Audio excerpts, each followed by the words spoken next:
You wanted the best. You've got the best podcast, the hottest podcast in the world. The Chris Voss Show, the preeminent podcast with guests so smart you may experience serious brain bleed. Get ready. Strap yourself in. Keep your hands, arms, and legs inside the vehicle at all times, because you're about to go on a monster education roller coaster with your brain. Now, here's your host, Chris Voss. Hi, folks. Chris Voss here from thechrisvossshow.com, thechrisvossshow.com. Hey, we're coming here with an Internet podcast. We certainly appreciate you guys tuning in. As always, the drill. What is the drill? What is the drill, Chris? The drill is you go to youtube.com or tell your friends, names, relatives to go to youtube.com. Tell them to join the family that loves you but does not judge you. The best kind of family there is at youtube.com/Chris Voss. Hit the bell notification button. Goodreads.com/Chris Voss. You can see my books over there and everything we're reading and reviewing as well. You can also go to all the groups, Facebook, LinkedIn, Twitter, Instagram, TikTok, all those crazy places we're just killing it at, except for Snapchat. For the most obvious of reasons, poor Snapchat users, I pick on them. Anyway, also go to the LinkedIn newsletter. This will appear on our LinkedIn newsletter probably the next day or two. That thing is killing it over there. LinkedIn really is becoming something in our 132,000 group on LinkedIn as well. So we're excited to announce my new book is coming out. It's called Beacons of Leadership, Inspiring Lessons of Success in Business and Innovation. It's going to be coming out on October 5th, 2021. And I'm really excited for you to get a chance to read this book. It's filled with a multitude of my insightful stories, lessons, my life, and experiences in leadership and character. I give you some of the secrets from my CEO entrepreneur toolbox that I use to scale my business success, innovate, and build a multitude of companies. I've been a CEO for, 33, 35 years now. We talk about leadership, the importance of leadership, how to become a great leader, and how anyone can become a great leader as well. Or order the book wherever fine books are sold. Today we have an amazing author on the show. I mean, just always, when don't we have amazing authors? I mean, well, sometimes it's just me talking to the mic, which is disappointing to everyone, of course. But today we don't have that. We have a brilliant author on the show. She is the author of the new book that just came out February 1st, 2022. I don't know why I decided to mock myself there. That was horrible. The new book, 2022, just came out. Black Joy, Stories of Resistance, Resilience, and Restoration. Tracey Michelle Lewis-Giggetts is on the show with us today, and I am, of course, having a Monday, and my brain has gone to another world of whatever, and I'm still trying to find it. As a writer and educator, Tracey offers those who read her work and hear her speak an authentic experience, an opportunity to explore the intersection of culture, identity, and faith and spirituality at the deepest of levels. She is a professor of English. Clearly, she's going to smack my hands for all the bad English I have. And Black Studies at the Community College of Philadelphia and founder of Heartspace, a healing community created to serve those who have experienced trauma of any kind through the use of storytelling and the arts. Welcome to the show, Tracey. How are you? I am well. How are you? I'm hanging in there. I don't know, man. It's been a weird Monday. Our guests I had on earlier, I don't know. I guess I spent too much time on the weekend getting out of the groove, but now I'm back in it. So welcome to the show. Congratulations on the new book. Tell us your plugs where people can find you, please, on the interwebs. Sure. They can reach me at www.traceymlewis.com. That's an entry point. I'm on Instagram at TMLGWriter. And Twitter at TM Lewis. There you go. So what motivated you want to write this book? Is it your first book? No, this is actually book number 18. Oh, good for you. Thank you. But this is actually, I've done a lot of work with independent presses. So this is like the first one that's kind of been with a major house. And the birth of this book really came from my own exploration. I was in the midst of grief and I'd sat down with a therapist and the therapist asked me, what does joy feel like? And I couldn't answer her. I didn't know. Who is this Joy? Sorry. No, I love it. What does joy feel like in my body? Probably that's not a better way to reframe that. Yeah, we'll leave that to your husband to figure out. So I took some time to really discover what that journey was. And as I was doing that, I also began to look at Black people and how we've been able to use joy and wield joy as a form of resistance, as a way to heal. And that's sort of where the book came from there. Awesome sauce. People go through a lot of trauma in their life, and especially like childhood trauma, and it can really affect you through your whole life. So this kind of helped you as you were going through that recovery experience of reconciling what you had gone through? Yes, definitely. Things had compiled. So I'd had a childhood trauma, childhood sexual abuse, but then I'd also had recently had some loss. I had a family member that was lost to racial violence about a year prior. And I was just spiraling, and my daughter was watching me grieve. And so the first step for me was just figuring out how to access joy in my body. I was really into like somatic and understanding, how our emotions show up. And in doing that, I got some revelations about how my people had been doing that all along. Yeah. I know you have James Baldwin on the back, and he dealt with a lot of loss, especially when they lost Malcolm X. And I forget the name of the one person that doesn't get cited a lot in history, Martin Luther King, of course, Malcolm X. Yes. There we go. And he was so eloquent in his writing and speeching about, you're going to flunk me as an English teacher. His speeching, the poetic license is what I take a lot. That's my excuse. But no, he wrote so eloquently and beautifully with a lot of intelligence and motion. Just makes I really love to hear him. But yeah, so are the stories of resistance, resilience, and restoration per the book title your stories, or have you collected some? Yeah, so these are all my personal stories. And so what I tried to do was to take these events over the course of my life and use them, as I said, as an entry point to explore Black joy, right? And the things is that I don't like to claim that I have the blueprint. I mean, Black people aren't monolithic, right? We're not all the same. And so I don't necessarily have the blueprint for all Black joy. But what I think I'm able to do is to sort of take my experience in the intersection of the collective experience and draw some conclusions. And so all 36 essays are different iterations, different movements of my own life. Mm-hmm. That's awesome. So stories of your life and how you've gone through it and dealt with it. I know we've all been having a tough time racially getting along. And of course, there was the George Floyd thing a couple of years ago. Was it last year or the year? It was 2020, right? Mm-hmm. Yeah. It's COVID has turned my brain into mush, and it's been a hard time. We're still going through those hard times. So do you feel like this is a book that can appeal to everyone and maybe help them identify trauma and joy and resolution? I certainly do. I mean, I think that Black people will probably identify with a lot of the stories here. But the story that I like to share when I'm asked, like, is this book for everyone, is a little bit of aside. My husband and I, when we were living right outside of Philadelphia, there was this Greek festival that they'd have every year. And we loved this Greek festival. We'd go every year. We'd bring our daughter.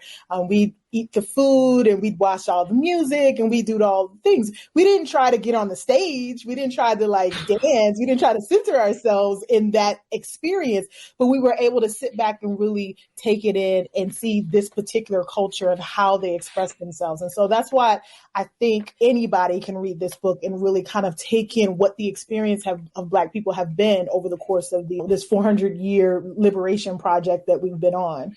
Yeah.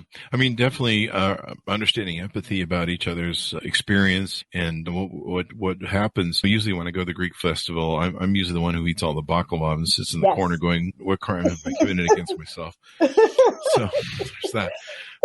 Same. Yeah. That's the cooking at the Greek festivals. My gosh, it's so wonderful. I'm getting hungry now. So do you want to share maybe a story or example, one of your favorite stories out of the book? Maybe just a teaser? There's actually one that's very interesting. My husband is from South Jersey, and this really kind of speaks to what I was saying about Black people not being a monolithic group, right? He's from South Jersey. He's a Jersey boy, and I'm from Louisville, Kentucky. And wow. So we have big city. Yeah, so we had a little bit of an encounter around chili. And so I'm going to share a piece. There's a lot of food going on in this conversation. There's a lot of food. Yes, I'm going to try sure. and make it to the end of this. Okay, and I'll just read a little piece of this. Why is there spaghetti in my chili? He had the audacity to look appalled.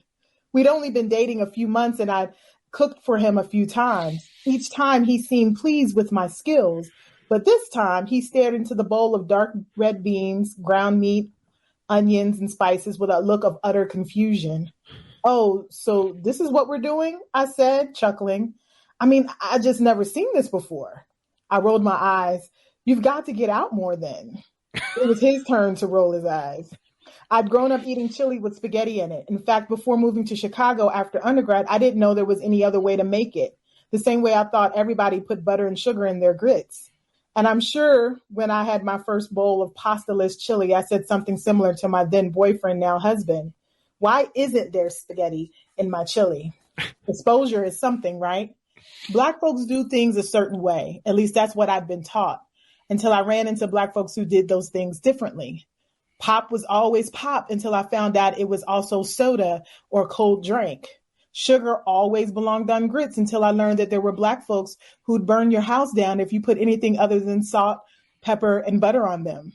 And I'm the first one to announce to anyone who will listen the ways in which Blackness isn't monolithic. There isn't one way to be Black. Yet at the same time, I'm incredibly curious about the thread that binds these collective differences together. The thing that makes Blackness so identifiable, no matter where you are in this country or the world. And Lord knows it can't just be struggle. Our struggle cannot be the sole thing cementing our identity and linking me to other Black folks across the diaspora. It must be our creativity, our capacity for reinvention, our resilience. Mm-hmm. So that's Yeah. I mean, boy, in Texas, you'd have a real problem putting probably spaghetti and chili, wouldn't you? Very much so. Is it the meat you're not supposed to put in chili in Texas, or is it the beans? I think it's the beans, right? I think it's just meat in Texas, right? It seems like that would be accurate. Like you can start a whole world war down there doing certain things that way, or vice versa. Like I've seen people just go into fistfights over beans or meat and chili, and I'm just like, hey man, I'm just here to eat stuff. Like if it tastes good, I'll put it in my mouth. That's how I work. Exactly. Yeah, I mean, look at me. I'm wearing most of it, but no. And so it sounds like it's a really big introspection on your life, your experience, but also, like you mentioned, a way of how Black people developed, been resilient, and formatted their lives. And of course, the beauty of the variations of your culture. Absolutely. And the thing is that a lot of times when there's conversation about the Black experience, there is a lot of conversation around the hardships, the trials, right? The generational things that have kind of negative things that have carried on. And so what I wanted to do was sort of right size that and have a conversation about the generational joy and the generational strength and the resilience and the way that innovation and creativity was born from this experience. I think that Black folks are some of the most significant alchemists, right, in this world, and that we're able to transform whatever pain, whatever hardship, whatever brutality we're experiencing into something really beautiful, right? If you're willing to see it, if you're willing to really take interest in it. And so that's what I was hoping to do was to, yes, I talk about trauma and I talk about hard things. I talk about George Floyd and Breonna Taylor and the present day and the past, but also I want to kind of shift our thinking and focusing on the joy itself. Yeah. I mean, yeah, you guys make some great food. Roscoe's chicken and waffles. There's no place on the earth that makes better chicken. Of course, I don't know. I haven't been fully to the South, so, but I used to go into the LA chicken and waffles and like everybody look at me and like, who let him in here? What does he want? What is he doing in here? And I'm like, I really like you guys' chicken and waffles. I mean, I don't know what they put in. It's like crack is in there and I don't know what's in the chicken and waffles. Like I've been everywhere and like it haunts me how good it is. So do you find a lot of the stories, are they really focused around that circumference of joy and finding joy even in some of the most darkest experiences and stuff? Yeah, I mean, one of the points that I make in the book is that we don't have to find joy, right? I think that's the thing that I think even universally, I think people think it's like, I work hard, I do my thing, right? And then I go out and I find joy. But the reality is that we all have the capacity for joy already lives in our bodies. This container has all of these things. The challenge is that when you could take even the pandemic, right? Like when there's so much grief and so much sorrow and so much rage, that those emotions that live in the same container as joy joy and love and peace become bigger and they outsize the space, right? And so you feel like you can't feel anything else other than this rage and this grief and all of these harder feelings. And so what we have to do is I start off the book talking about that the key to joy, and Black joy in particular, is empathy and self-compassion. Right. And the reality is that those two things expand us so that our joy can become bigger, so that those other emotions, which aren't going anywhere, that are very real human things, don't try to take us out. Right. They don't become so all consuming. Yeah. So every story is an example of me going even to the brink of myself and experiencing those things, but then being able to access that joy as a way to right size myself. Yeah, and deal with some of the resistance, resilience, restoration. You talk about Baptist church mothers, Stacey Abrams. I'm really on one. My apologies, Tracey. It's okay. I can't read today. Megan the Stallion and Kamala Harris. Kamala Harris. You talk about them in the book. Tell us a little bit about that.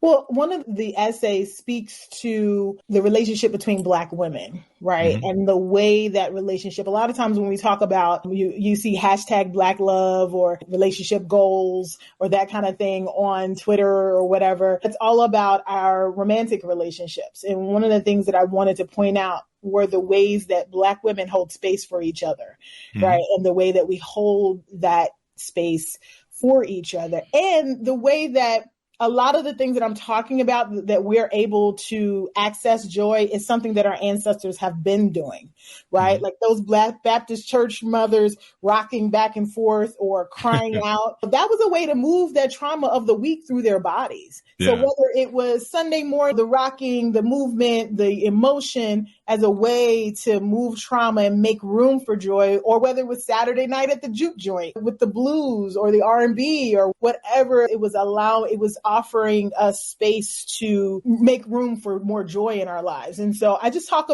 reference those women in terms of how we are able to hold space for each other. Yeah, I was about my 20s, 23. I grew up Mormon and hated every moment of it. I wanted out of that thing as soon as I could get out of it. And I pretty much skipped it most of my life and then left it when I was 16. But when I was in my early 20s, I visited Dr. France, his church, his first Calvary or First Baptist Church here in Utah. And I think he marched with Martin Luther King or was part of the thing. And he let me go see the church pews and everything that they do on Sunday. And I was like, man, Black people have way more fun. This is fun. They sing, they dance, they're having a good time. I'm like, geez, Mormon churches or most churches you go to like a funeral, man. You're sitting there going, oh my God, I'm going to go to sleep. You can't do that. So I was like, I wish I would have grown up in a... That comes from someplace, right? So like that joy and that activity and that emotion and that movement was because of what the week held. Right? Like this was the one space. This was the safe space to be able to allow that freedom and that liberation of movement, right? In places where we weren't allowed to show that kind of feeling without some type of detrimental thing happening to us or our family. So there's like a context for why that is, right? Within the Black church specifically. Yeah, it was a lot of fun. I was like, I wish I would have grown up here. This sucks. The Mormon thing is like, you just sit there and just go, oh my God, you're like, I can't feel my legs. So anyway, you talk about when joy evades us, when joy evades us and what to do when joy evades us. Tell us a little bit about that. Yeah, like I said, there's so much going on in the world, right? Like we're in that 24-hour news cycle where we're getting hit constantly, right? And so I think it's hard. Some of us feel, I think, guilt. Like I had a really hard year in 2020 in terms of like the things that I saw and experienced as someone who writes about race and racism and all that. It was a challenging year, but I also had a really good year in terms of my career, right? And there were times when I felt guilt because how can I celebrate? How can I show my joy in the midst of 5,000 or 3,000 people dying every day of this virus, or people are hitting the streets and they're marching and they're protesting and they're trying to get policy change and Voting Rights Act and all of this kind of thing. So I think sometimes joy can feel like it's not present. It can feel like it's away from us. And so the work for me was, again, and it's so funny, I was sitting in front of a popular nighttime drama. I don't know if I can say it. But Sure.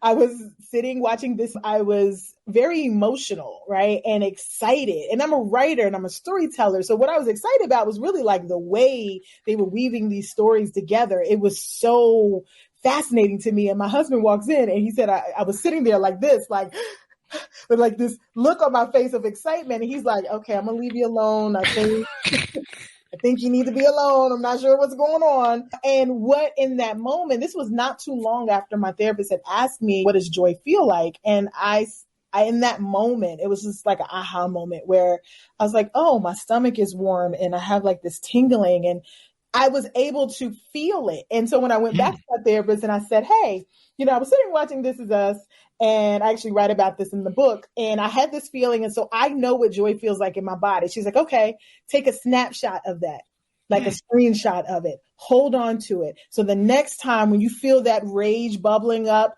because the verdict has come down in your cousin's, murder case, or another unarmed Black man is shot and killed, like all of these incidents come up, grab that snapshot of joy, what it feels like, and you can call it up.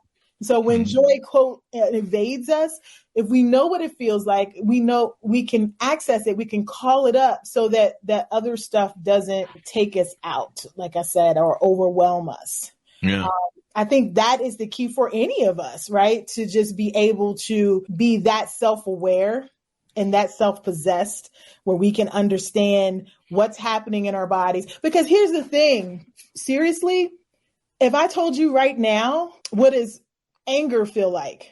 And to ask you to call up, you could probably do it. Like you literally go to an emotion, right, that would make you angry. I just thought of an orange guy. Exactly. Right? Like you would think you would access, or if I said, what does sorrow or despair feel like? You probably can think of something that could trigger that emotion in you. But for some reason, many of us can't do the same thing with joy. And so I'm just saying, can we do that with joy and then be very intentional about calling it up when we need it? I like that. I guess either we don't spend enough time in joy, or maybe we don't make it that powerful emotion because we don't spend that much time in it. I don't know. And so it's easier to call back those bad emotions than it is the good emotions. Probably why I'm never happy or something. But no, that makes sense. That makes sense. You talk in here about how to be present. And that was something I had to learn to do. And thank God I had reached a point. I'd lost one of my dog kids, and after a year and a half of hospice care and cancer with her, it was really hard on me. It was really hard. And I was at my bottom, and someone suggested I read the book, The Power of Now, I think it is, and getting present again. And I just wasn't present. I was like locked in this sort of this depression thing. So you talk about that and how to find presence. Do you want to touch on that at all? Yeah, I mean, it is so key. I'm glad you shared that, because I think it's so key that when we experience trauma or grief, or it's easy for us to just keep going, right? Like to numb out, right? Because if what presence requires of us is to sometimes sit in those feelings. And a lot of times we don't have time for it. We don't want it. And sometimes even as a safety mechanism, right? Like I'm not a psychologist, but we all know like fight, flight, freeze, these reactions that our bodies have to these traumatic events that says, okay, I got to keep you safe now because this emotion is becoming too much. So I want you to shut down, or I want you to yell and scream at everyone, right? Like fight, or I want you to just walk away or not deal with stuff when things get hard.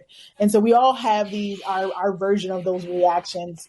And I think being present helps us to get to the other side so that we can access joy. right?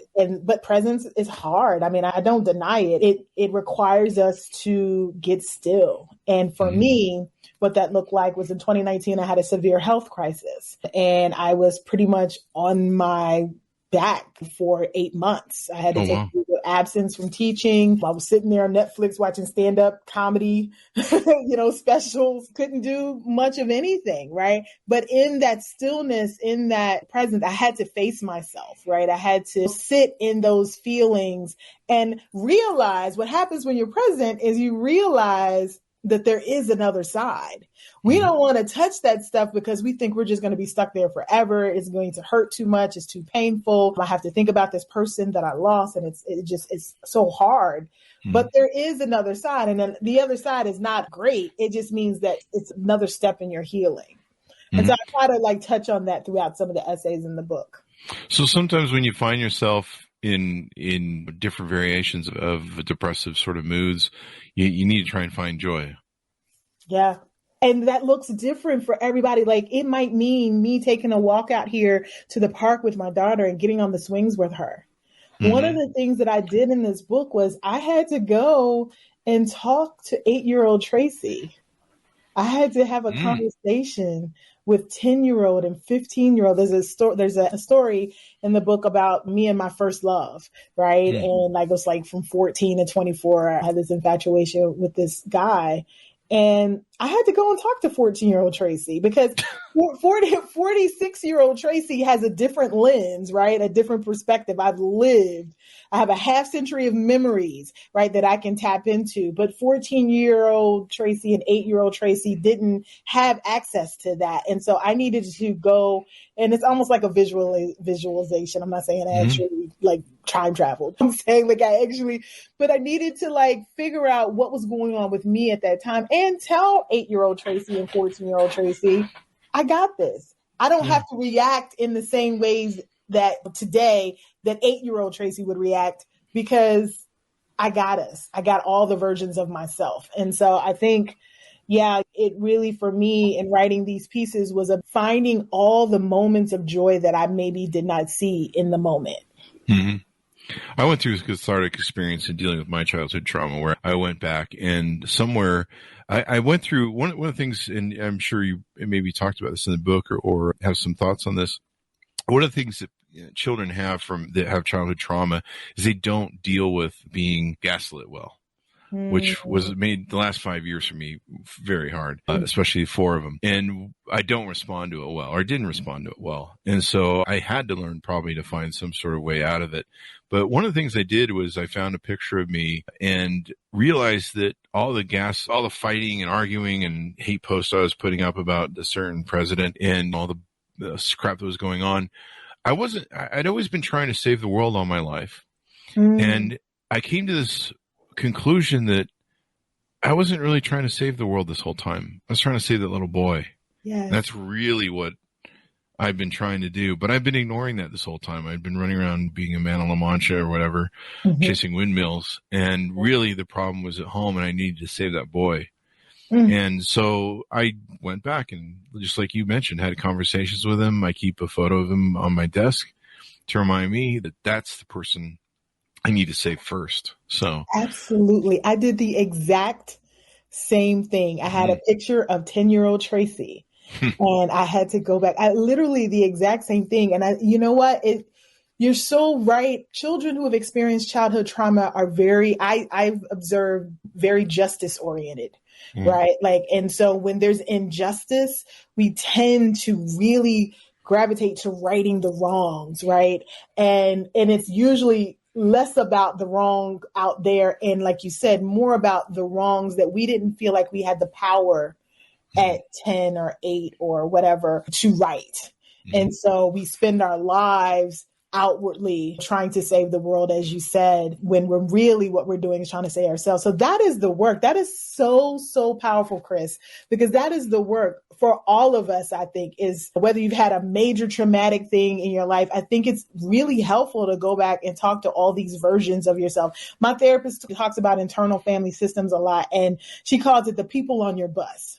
So there are people on your bus, which are all the different versions of yourself, and each one has a mechanism, right? Like, so if something happens, 8-year-old Tracey is on that bus, right? And she'll try to get in the driver's seat because she's like, nope, I know this, right? I've been here and I know how to respond. And she'll try, if I let her, she will try to drive the bus. And that essentially means that I revert back to behaviors and responses to things that the 8-year-old would have done out of her innocence, out of her ability, her limited ability to keep herself safe. And same thing with 15-year-old and 25-year-old and 35-year-old Tracey. All of them make up me, and we're all on this bus. And the work for me has always been about letting them all know, thank you for your service. I appreciate your service. At the time, what you did was so helpful for me. But at 46 now, I got us. I can drive this bus. You can go to the back of the bus there. Have a seat.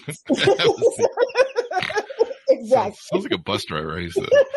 But no, for me, can I keep all my personalities on the bus too, or is that a different bus? I think that's a little different. That might be a different bus. That might be the short bus. There's always that one personality that's like kill, and the judge says they can't ever let him drive anymore. Oh no, don't let him drive. Yeah. That the parole agent. So this has been brilliant discussion on some of this. And we touched on something that you mentioned, that taking your power back. Is that what a lot of maybe these things are really a discussion about, when we feel empowered because we've been attacked, or we're trying to find a resiliency and we're trying to get back to restoring ourselves? Is that maybe really what a lot of it is, giving our power back, taking our power back and going, you don't get to take this from me. This is mine. It is a reclamation. Yeah. It really is a reclaiming of yourself, your joy, your power. And it is something, and the reason why I put it kind of in the context of my culture is because that is exactly what Black joy is. I get the question, why Black joy, right? Why do you have to put your race on it? Why do you have to identify it as that? I have to be so happy, y'all. Right. But the truth of the matter is that we all have this universal experience of joy. It's that adrenaline, it's that dopamine, it's all the things that responds to pleasure. And Black joy is simply all of that within the context and the historical situation of this melanin, right? This skin, right? And all the things. And one of the biggest pieces is that we've been able to use that, right, as a way to be defiant, as you said, to reclaim our power, to say that no matter what you do, whether it's redlining or police brutality or enslavement or Jim Crow or not being able to get a business loan or whatever it is, no matter what you do, the one thing you will not be able to steal is our joy and the creativity and the innovation that comes out of that joy. There's a challenge, though, because we can't just stay with resistance. It has to be restoration. It has to be healing on the other side. Whether we solve the issue of race and racism in this country, we have to heal, right? And so Black joy is very specific in that realm. But we all have access to this universal experience of joy. The only thing is that the Black piece was taken out 400 years ago, right? So we have to name it so we can put it back into the universal experience that we all have access to. Yeah. That's really powerful. It made me think of something that, like, after my dog passed away, my dog child passed away, it took me about 3 years before I could look at her photos. And I'm a photographer, so I have like whole piles of photos, and I couldn't even go edit them or anything. And now I can go back and see them and be happy about them, and I can see the joy in it.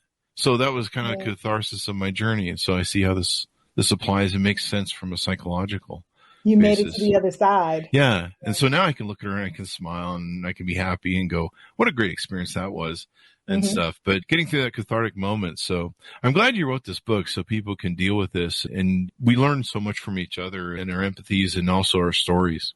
Absolutely. Yeah.